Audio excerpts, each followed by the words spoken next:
Shall we make a start then with the classic Jean-Claude Van Damme, John Woo, Hard Target? Yes, as Scott says, our first film is Hard Target. Kind of an updated take on 1932's The Most Dangerous Game, in which rich men pay for the privilege of hunting and killing a human being.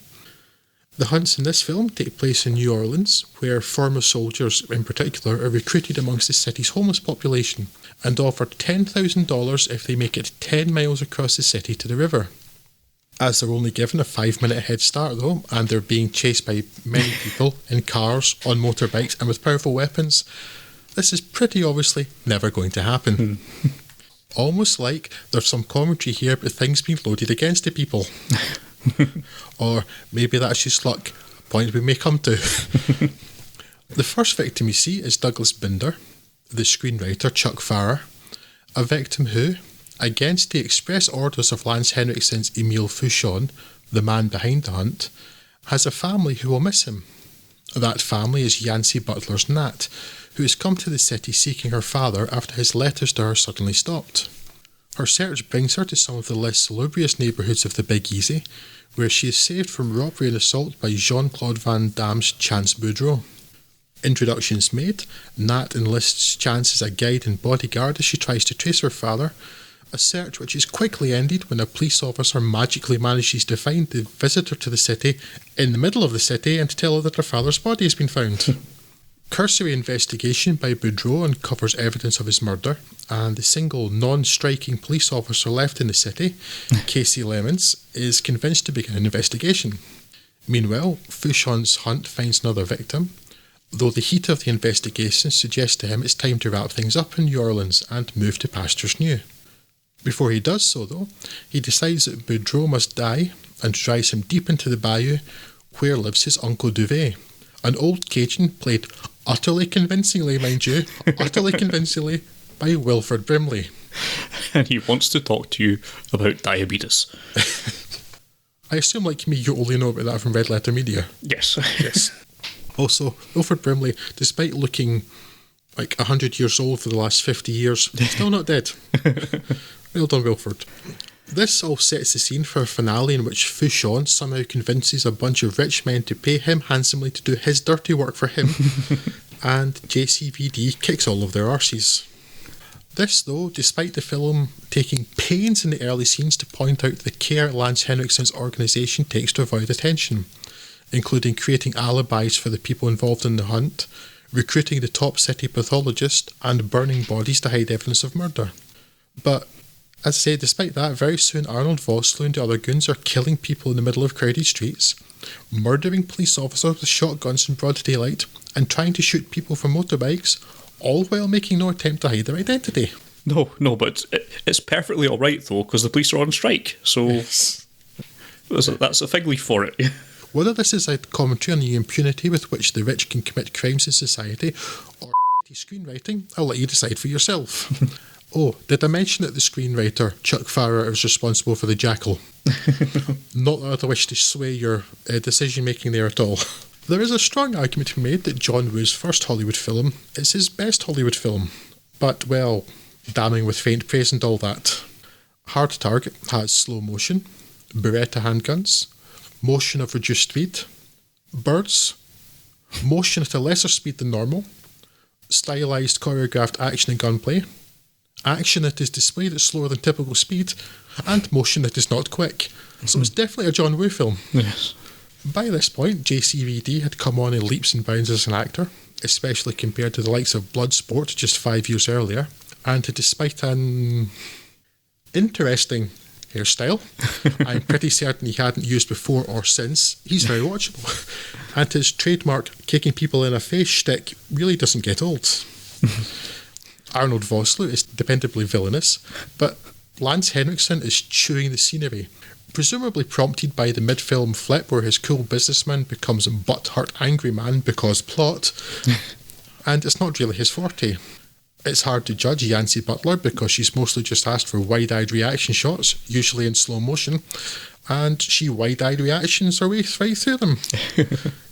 Wilford Brimley is not even a tiny bit convincing as a Cajun, but, well, it's plenty entertaining because he's Wilford Brimley trying to be a Cajun.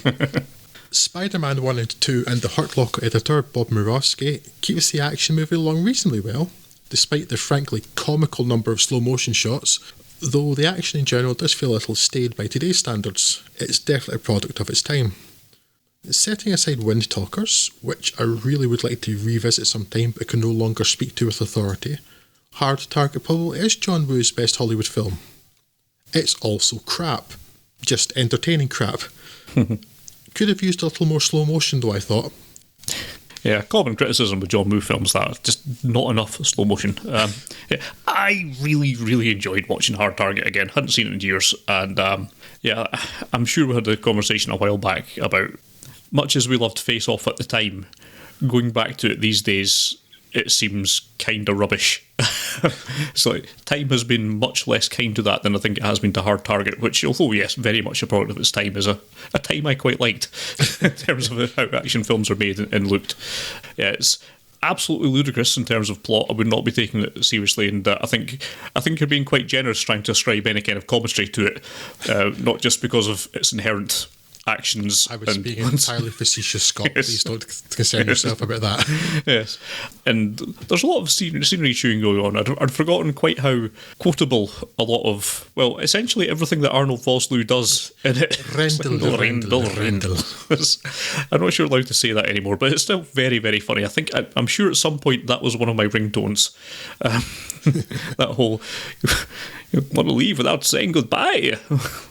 Lots of really fun action sequences in it, and I'm not sure I've seen a more in terms of his sort of supposed to be taking them seriously roles. I think Jean-Claude Van Damme's perhaps one of his most sympathetic and better turns in this compared to anything else. He seems to have been given a character which he doesn't normally get. He's normally just Jean-Claude Van Damme, man what does the kicks and that. And in this one he's at least been given, like, here's a character that you can have and try and act for a bit and see how that goes. And he makes a pretty good fist of it. I quite like him in this. He's very likeable. Silly. Well, if you consider that Frank Dux was supposed to have had a character, and everybody in that film was made of wood. Seriously. There's a wee bit of the backstory of, like, he was also on the streets at some point and stuff, and, like, there's not a lot of character, but he has some. Yes. I think what I liked most coming back to it was that it acts as a sort of a greatest hits of John Woo in his heroic bloodshed phase, because whether it's in this incarnation of the podcast or the last, we've had plenty of conversations about how Hollywood just could not find anything for John Woo to do meaningfully. I suppose most notably last time when I spoke about Mission Impossible 2, they just never got a handle on what he could do. And of course, after that, again, went back to China and Hong Kong, started producing bigger epic films like Red Cliffs, which are much more interesting in sort of a different phase. But all his heroic bloodshed things, he never quite got to do anything that was of that quality at all in the West. Now, this isn't as good by a long chalk as anything like Hard Boiled or The Killer or these other ones, but it has sort of little snippets of all the kind of best elements and the stylistic flourishes that we would use in that, and puts them in a Western context. Probably the only successful time. This is the only one that I think where it's really kind of worked, and it's recognisably a John Woo film in a way that a lot of the other ones kind of really aren't when you look at them, and that gives it a bit of charm.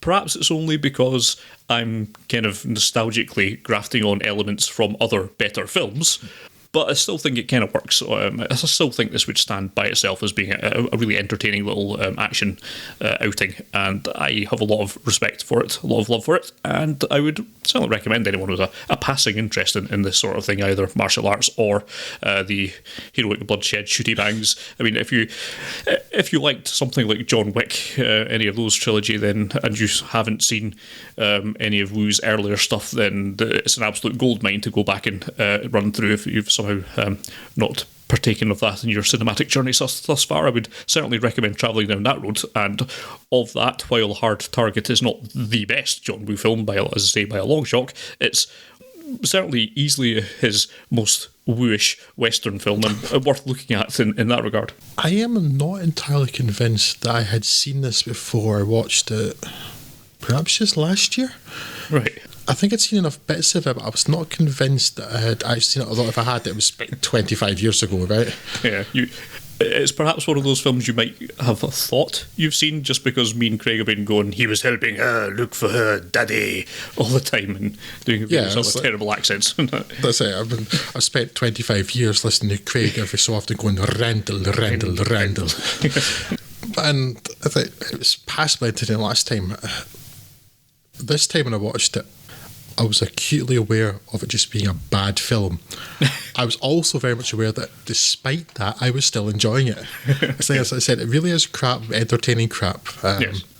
And I think the saddest thing is, though, I looked at John Woo's filmography and IMDb before beginning this tonight, and this followed Hard Boiled. Yeah. This was a film right after Hard Boiled, his best film, and this is Redcliffe maybe because it's such a different film you probably can't compare it to Hard Boiled, but like that's the progression of his career. Yikes! I see what you mean. It's like a sampler plate of John Woo almost. Yes. The point it almost feels like it's like a demo reel, a sizzle reel, or like a checklist activity. Because it's like, right, birds, okay, Berettas, slow motion. Yes, standing, your two main bad guys standing on opposite sides of a wall having a conversation while they reload, diving backwards over the table while shooting those Berettas, that kind of thing, yes. Mirroring each other, throwing people a gun in the middle of combat and things. So it does feel like it's almost like a box ticking exercise. But there's enough in there to make it enjoyable. Again, it's not good. I would argue and said it's good, but crap can be enjoyable too. Like it's like junk food, right? You know, if you ate a lot of that, you're not going to have a good time. But it's entirely fine every once in a while. A film like that, like this, it's fine in that regard. No, it's entertaining, and there are skilled bits in it. But Jean-Claude Van Damme jumping up and kicking people in the face again never loses its charm. Yes, and I would be much, much more critical of Wilford Brimley in another film if he tried this, but it's just so daft anyway. Yeah. That they're just with impunity blowing people away in the middle of the street when they'd started off saying, well, they had to keep it secret, and then, well, of course, deep in the middle of the bayou, there's a storage facility for Mardi Gras floats. Well, why wouldn't there be? Why wouldn't that be in the middle of the forest? Okay. It's like, I don't care. They just wanted an interesting looking location to blow up at the end. So entertaining schlock, basically. It's just but I'm a huge schlock fan. So sometimes has to catch me in the right mood, but there's quite a good chance of JCV Dude in it. So that's always good. But yes. Far from brilliant, and it's sad really that this is the pinnacle of John Woo in Hollywood. Yes, he's had bigger budgets and never been able to really do much with them. But it's not Paycheck, so it's got that exactly. Going for it. Yeah, exactly what I was thinking of. Yeah.